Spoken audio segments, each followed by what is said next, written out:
Everyone, स्वागत है आप सभी का अपना यूट्यूब चैनल प्रशंसा ऑनेस्ट एजुकेशन पे। और मैं श्वेता प्रकृति आप सभी का स्वागत करती हूँ। तो जैसा कि मैं आप लोग को बताई थी कि हम लोग एनसीईआरटी सीरीज शुरू करने वाले हैं पॉलिटिकल साइंस का, जो कि हम लोग पढ़ेंगे 6 to 12 पढ़ेंगे।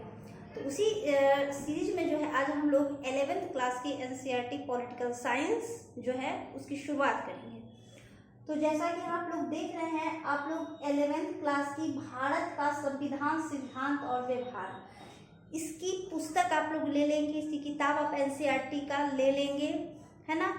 क्योंकि किताब जब तक कि आपके पास नहीं होगा तो यहाँ का लेक्चर सुनने के बाद भी आपको कोई फ़ायदा नहीं होगा। तो सबसे पहले कि आप एक बुक ले लें एनसीईआरटी का 11th क्लास का, पहले एक बुक लें। जैसे जैसे लेक्चर आएगा वैसे वैसे आप लोग बुक जो है वो खरीदेंगे।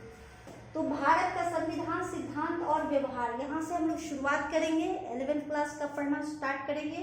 क्योंकि जो भी स्टूडेंट जो है वो 6th 7th इसका भी आएगा, लेकिन इसको जो है स्पेशली जो है 11th 12th जो एग्ज़ाम तैयारी 4 में होने वाला है उसको लेकर ये सीरीज जो है बहुत ही महत्वपूर्ण होने वाला है। तो यहाँ पे जो मैं कुछ टॉपिक्स लिखी हूँ सिलेबस के अकॉर्डिंग कि कौन कौन से चैप्टर में क्या क्या पढ़ना है। तो सबसे पहले यहाँ देखेंगे कि चैप्टर 1 में क्या दिया गया है कि संविधान क्यों और कैसे, इसके बारे में है कि संविधान क्यों और कैसे, constitutions why and how.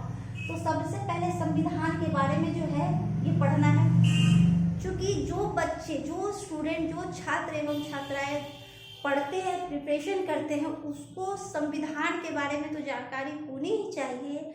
Other जो भी भारत के नागरिक है उनको भी पता होना चाहिए हमारे भारत के संविधान के बारे में। तो ये लेक्चर वैसे भी सभी के लिए ये महत्वपूर्ण है। फिर हम लोग बढ़ते हैं चैप्टर 2 में क्या है कि भारतीय संविधान में अधिकार। तो भारतीय संविधान में जो है आम नागरिकों को कौन कौन से अधिकार उसको प्राप्त है उसके बारे में हम लोग पढ़ेंगे कि rights in the Indian constitution, ठीक है। फिर थर्ड है चुनाव और प्रतिनिधित्व, इलेक्शन एंड रिप्रेजेंटेशन, यानी कि चुनाव में जो है किस तरह लोग जो उसमें पार्टिसिपेट करेंगे उसके बारे में हम लोग चैप्टर 3 में पढ़ेंगे। फिर है कार्यपालिका के बारे में, एग्जीक्यूटिव, फिर विधायिका के बारे में पढ़ेंगे हम लोग, ठीक है। ऐसे ऐसे करके हम लोग जो है वो बढ़ेंगे। और फिर है आप देखिए यहाँ पे चैप्टर 6 में क्या दिया गया है। चैप्टर 6 में है न्यायपालिका के बारे में, जुडिशरी के बारे में हम लोग पढ़ेंगे। फिर चैप्टर 7 में है संघवाद के बारे में पढ़ेंगे, यानी कि फेडरलिज्म के बारे में पढ़ेंगे।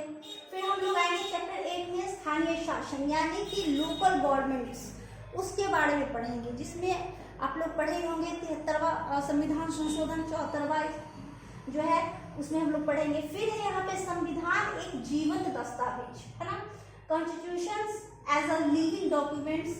फिर हम लोग लास्ट में आ जाएंगे चैप्टर 10 संविधान का राजनीतिक दर्शन, ये चैप्टर 10 हो जाएगा। तो इस तरह हम लोग एक एक करके चैप्टर वाइज पढ़ेंगे। लेकिन सबसे पहला काम है कि आपको एनसीईआरटी की किताब जो है वो भारत का संविधान, सिद्धांत और व्यवहार, क्योंकि 2 किताब होती है तो आपको एक ये ले लेना होगा, ठीक है। भारत का संविधान, सिद्धांत और व्यवहार, ये आपको बुक लेनी पड़ेगी, ठीक है। उसके बाद हम लोग जो है चैप्टर 1 जो पढ़ेंगे संविधान क्यों और कैसे। जब हम लोग इस चैप्टर पे आएंगे आप लोग उसको फर्स्ट रीडिंग करके रखिएगा, ठीक है। हम लोग लाइन बाय लाइन एनसीईआरटी को पढ़ेंगे, क्योंकि एनसीईआरटी में ऐसे ऐसे शब्द रहते हैं, ऐसे ऐसे चीज़ें उसमें दी रहती है जिसको बड़े ही गहनता से उसका अध्ययन करना होगा। चूँकि पीटी ओनली नहीं है, चूँकि पीटी रहता तो हम लोग आराम से जैसे तैसे पढ़ लेते तो हो जाता, लेकिन हमको गहनता से इसलिए अध्ययन करना होगा, पढ़ना होगा, क्योंकि इसमें क्या कर दिया गया है, आपका मेंस भी कर दिया गया है।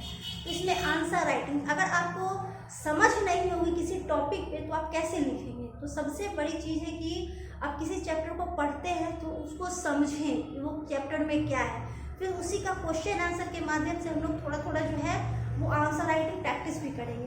तो जैसे आप फर्स्ट रीडिंग कीजिएगा तो फर्स्ट रीडिंग करने के दौरान पता करेंगे कि सबसे पहले संविधान किसे कहते हैं।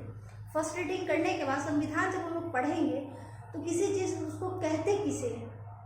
फिर है संविधान समाज को क्या देता है, आखिर कॉन्स्टिट्यूशन जो बना है, भारत का जो संविधान बना है वो समाज को वो उससे क्या लाभ होगा, इसके बारे में हम लोग जान पाएंगे। फिर थर्ड है संविधान समाज में शक्ति का बंटवारा कैसे करता है। अब संविधान जो है शक्ति का बंटवारा कैसे करता है, अच्छा चाहे आप जो है निचले स्थानीय स्तर पर देखें किसी भी स्तर पर देखें तो सबका जो शक्ति का अलग अलग बंटवारा है ना। विधायिका का अलग काम है, जैसे कार्यपालिका, जुडिशरी, सबका शक्ति का क्या है, बंटवारा किया गया है। इसको हम लोग समझेंगे। फिर हम लोग क्या देखेंगे कि भारत का संविधान कैसे बनाया गया, कि आखिर संविधान जो बना तो वो कैसे बना, उसके बारे में हम लोग पढ़ेंगे। हम लोग एक एक चीज को बारीकी से पढ़ेंगे, एक एक लाइन को पढ़ेंगे। लेकिन सबसे पहले आपको क्या काम करना होगा, एनसीईआरटी की बुक खरीदनी पड़ेगी। 11th क्लास से हम स्टार्ट कर रहे हैं, ठीक है। 11th और 12th में क्या आता है, थोड़ा सा इसमें इंटरनेशनल रिलेशन होता है ना।